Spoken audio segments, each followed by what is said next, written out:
voy a permitirme añadir dos o tres consideraciones sobre la estatalización y la privatización neoliberal, porque también de eso hay que hablar y es una cuestión fundamental en estos momentos. Las críticas, el argumento fundamental es este que voy a decir.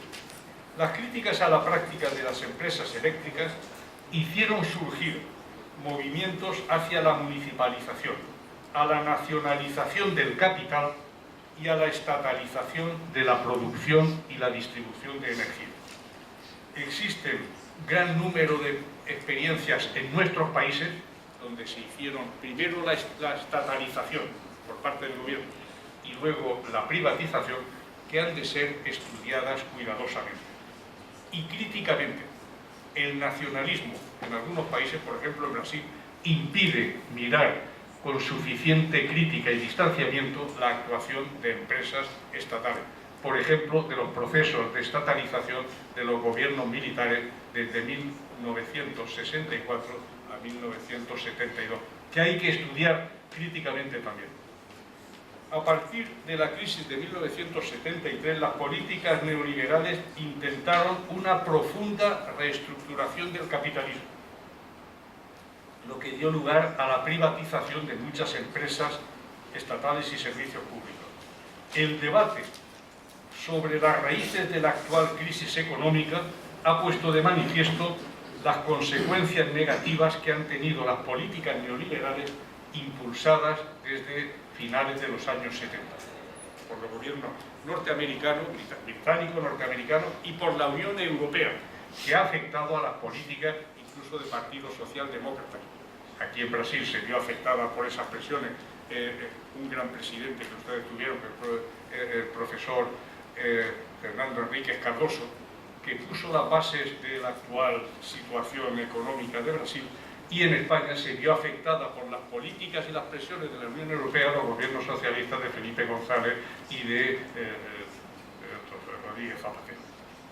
En particular, por otro lado, la deslegitimación del Estado, la insistencia en el desmantelamiento de todos los mecanismos de regulación pública, dejándolos en manos de empresas privadas, ha tenido consecuencias terribles, la clave de la actual situación económica. Las consecuencias de todo ello han de ser analizadas en relación con la crisis económica actual y con vistas al debate sobre la posible construcción de futuros postcapitalistas. Como hipótesis tendríamos que pensar en las alternativas, pero esto no es solamente la formulación de deseos, es la presentación concreta de propuestas. Bueno, en primer lugar, que ya no voy a tratar porque ya quiero acabar rápidamente. Hemos de hablar de las empresas privadas y la intervención del Estado. Los intentos que había ya desde comienzos de siglo para la municipalización de las empresas eléctricas y de servicios. Las estrategias que desarrollaron las empresas para cuestionarla, deslegitimarla, que no siguieran adelante. Todo esto es un tema de gran importancia. Se tienen datos concretos sobre las estrategias de las empresas capitalistas para tratar de destruir las alternativas exitosas que podían representar la creación de cooperativas locales o los intentos de municipalización del servicio. Ha habido ya debates muy interesantes que tenemos que exhumar, los hubo en aquel momento desde principios del siglo, tenemos que exhumarlas para repensar sobre estos conflictos entre lo público y lo privado. Yo creo que puede defenderse con datos precisos que la estatalización o la municipalización de los servicios públicos son en general más favorables para la provisión de servicios al público. Los casos de las empresas estudiadas en estos simposios creo que lo muestran suficientemente, pero debemos realizar comparaciones internacionales a partir de nuestras propias experiencias y estudios. El tema de las ventajas relativas del monopolio estatal y de la libre competencia se ha discutido en varias ocasiones y tenemos que estudiarlo. El tema de la Telefónica de España es muy interesante. El libro que se les acaba de repartir es una aportación fundamental. no dice explícitamente cosas importantes que el autor puede decir en otros sitios, pero porque estaba hecho, financiado por Telefónica, pero insinúa cosas muy interesantes. Pero hay otros estudios que muestran realmente pues, la corrupción en la creación de la Telefónica, por ejemplo, cómo consiguieron en la dictadura de Primo de Rivera, la empresa norteamericana que estaba detrás, pues que constituyera un monopolio del Estado, y contratando incluso al hijo del dictador, José Antonio Primo de Rivera, como abogado y otras prácticas.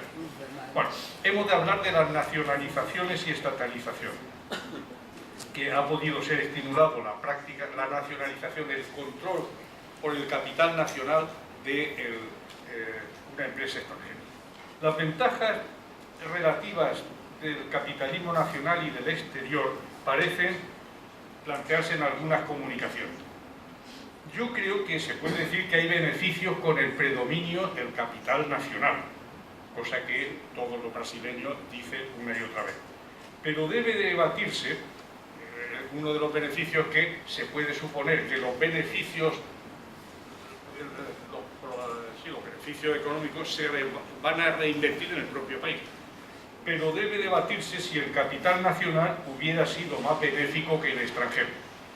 Parece estar claro que los Guinle hubieran sido preferibles a la Lay. Yo no lo tengo tan claro, porque la familia Guinle estaba asociada al capital norteamericano y no es seguro que hubiera actuado en beneficio de Brasil, sí en beneficio propio, porque tal como se ha repetido muchas veces, puede afirmarse que el capital no tiene patria. Lo que se comprueba frecuentemente con la movilidad del capital hacia los países centrales, cuando huyen, y la tendencia a situarse en paraísos fiscales para huir de la fiscalidad del propio país. Se trata de una cuestión sobre la que es necesario realizar debates y no dar por supuesto que los capitalistas nacionales hubieran sido mejores, sobre todo en un país imperialista como es el caso de Brasil, que no duda en criticar al imperialismo de otros países, pero jamás he oído hablar de su propio imperialismo. Creó el imperio aquí, como Rusia, junto al núcleo esencial, conquistando y avasallando territorios en la Amazonia, en Acre, en otros lugares. Pero que Brasil, esta es una cuestión que desde hace 20 años vengo discutiendo con brasileños amigos, cuando lo dije la primera vez, tuvimos una fuerte disputa, pero en estos momentos que Brasil es una superpotencia, hablar del imperialismo de Brasil pues también puede ser interesante.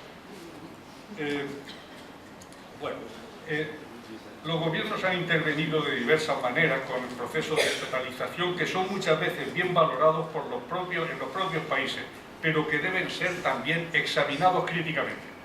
A partir de 1930 fue creciendo la tendencia a la intervención estatal en los servicios públicos. En los años 1940, regímenes autoritarios y nacionalistas, como los de Perón, Getúlio Vargas, Salazar, Franco, y luego los gobiernos militares brasileños, realizaron gran cantidad de expropiaciones y adquisiciones de compañías, fundando organismos públicos para la provisión de servicios expropiados. En el caso de España está claro, en los ferrocarriles, tal. En diversos países americanos también sucedió, de Brasil, Argentina a México.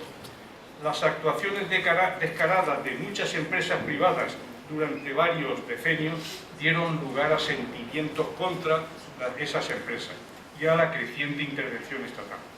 La política de intervención en el sector de la electricidad se inició primeramente en los transportes, etc. En lo que respecta a la producción de electricidad, pues desde los años 30, la promulgación del Código de Aguas era un paso muy importante y otras medidas que se fueron adoptando. En los años 40 se crearon empresas nacionales para la producción y distribución de energía. En el 50 se creó el Ministerio de Minas y Energía. Las empresas privadas no podían abastecer suficientemente la demanda y había restricciones de lo que hablaremos en este coloquio. Se expropiaron por parte de los estados, primero empresas y finalmente a otras. Bueno, en Brasil, a comienzos de los 60, siguió la tendencia nacionalizadora y, bueno, hay muchos debates que realizar. Por ejemplo, en la cuestión de si en Brasil encargó a empresas extranjeras las construcciones que el gobierno central y los estaduales realizaron en los años 1950. Se puede criticar, pero ¿había técnicos y técnicas suficientes en Brasil para hacerlo internamente, sí o no? Bueno, pues cuando nos den datos sobre esto ya podremos decidir. Bueno, necesitamos hacer estudios cuidadosos sobre esto, como sobre las nacionalizaciones y estatalizaciones realizadas por los gobiernos militares. Los movimientos estatalizadores, por los que somos partidarios de lo público y del Estado, y creemos que se deslegitima al Estado de manera excesiva, pues los movimientos estatalizadores son generalmente bien valorados, incluso por gente de izquierda, debido a las características nacionales o nacionalistas. Pero necesitamos hacer estudios cuidadosos. Sería extraño que entidades creadas por gobiernos no democráticos dieran lugar a organizaciones en las que la corrupción no estuviera presente. Esto no puede ser y además es imposible. Y se ha de contestar con datos concretos, además, a las críticas neoliberales sobre que se hacen a que era necesario privatizar porque eran empresas ineficientes, burocráticas, corruptas. Bueno, sobre esto no hay que decir, no es verdad, sino que hay que demostrarlo. Por tanto, se ha de hacer un debate en serio cuando se realizan críticas, aunque se realice desde el lado de la derecha y del capitalismo. Lo mismo sobre el neoliberalismo, y ya acabo. Los procesos de privatización que se han realizado desde los años 70 han sido muy perjudiciales. La excusa era en ocasiones la falta de recursos públicos para extender y mantener las redes. Pero tras la privatización de las empresas públicas se ha comprobado que las empresas privadas atendieron sobre todo a la demanda solvente, abandonando a los grupos sociales de menores recursos donde obtenían beneficios. Lo he podido comprobar en relación con el caso de la privatización de servicios públicos de abastecimiento de agua. La Unión Europea impulsó intensamente los procesos de privatización que se extendió a varias ramas y las ideas neoliberales han impulsado cambios en otros países, el Fondo Monetario, por ejemplo en Argentina, en la presidencia de Carlos Menem, en Brasil durante la de Fernando Collor de Mello, que avanzó rápidamente en el proceso de privatización creando el programa que se llamó significativamente Programa Nacional de Desestatización. Sin duda, la producción y distribución de electricidad por parte de empresas públicas puede ser más justa para el conjunto de la población, realizando inversiones en las áreas pobres para una distribución más equitativa. En el caso de la electricidad, se ha señalado repetidamente que los procesos de privatización han dado lugar, hay estudios concretos muy precisos, a que las compañías se interesen sobre todo por los grandes consumidores y se desinteresen por los pequeños consumidores de bajo poder adquisitivo, con lo que se agudiza la polarización social. Existen algunas comunicaciones, además, en este simposio, que nos permitirá hablar sobre eso.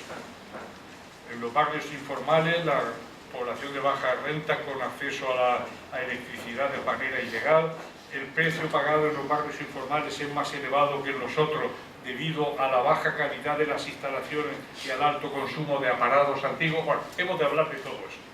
Pero, y ya acabo definitivamente, la crítica al capitalismo es hoy imprescindible y urgente, esencial, porque las prácticas capitalistas, todas estas de las que he hablado, están en el origen de la actual situación económica que se llama a veces la gran recesión, o son términos así que indican que es muy fuerte.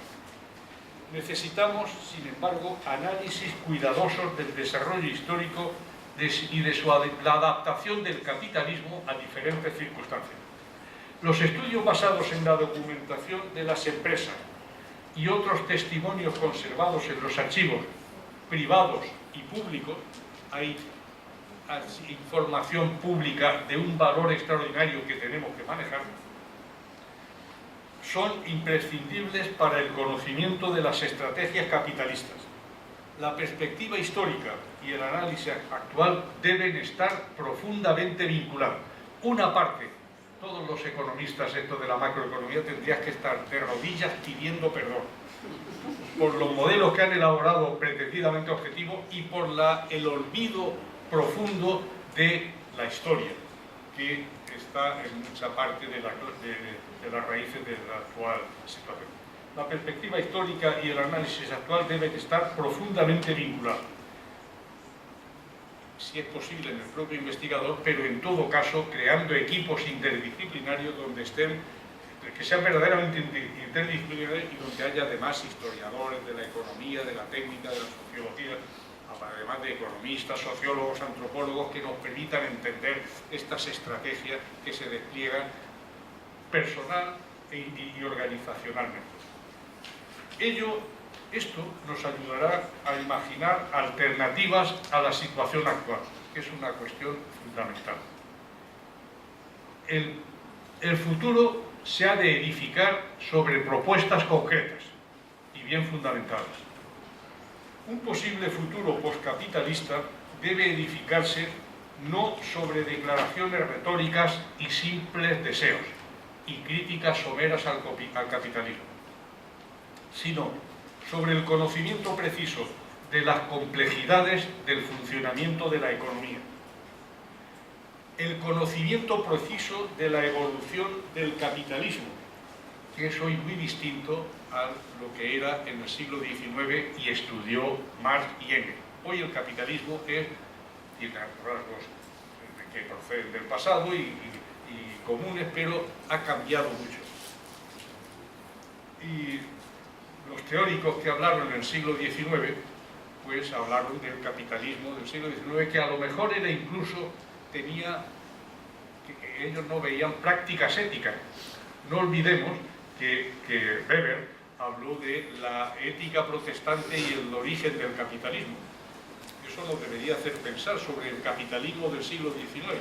Pero en todo caso el de hoy es otra cosa, y está la dimensión financiera, la abundancia de capitales que no saben dónde invertirse y por eso se invierten en parte en la ciudad, en la especulación inmobiliaria y todo eso hace que el capitalismo sea distinto. Y hemos de pensar en el capitalismo actual, no en el del siglo XIX y en lo que dijeron los teóricos del XIX. Cuando yo tuve un debate con un sociólogo marxista francés muy brillante, Jean-Pierre Garnier, que escribió aquel artículo que pueden ustedes leer, 30 objeciones a Horacio Capel, que me pone bastante mal, yo me defendí, y iba a titular el artículo, que al final no sé cómo se tituló, porque dice, Marx no ha muerto. Y digo, no, Marx no ha muerto, como no han muerto muchos clásicos, ni Aristóteles, ni Locke, ni Stuart Mill, pero a lo mejor está pensando en jubilarse, o tendríamos que jubilarlo. Pero digo, no, esto no, que te van a crear muchos problemas. Marx no ha muerto, pero murió, Marx murió en 1883, y desde entonces ha habido cambios trascendentales. Bueno, pues Marx es un clásico que es un punto de partida fundamental, pero lo que hoy está pasando, sobre ello no pudo reflexionar más, y hemos de reflexionar nosotros. Es decir, que nos queda mucho trabajo por hacer y que debemos hacer conjuntamente.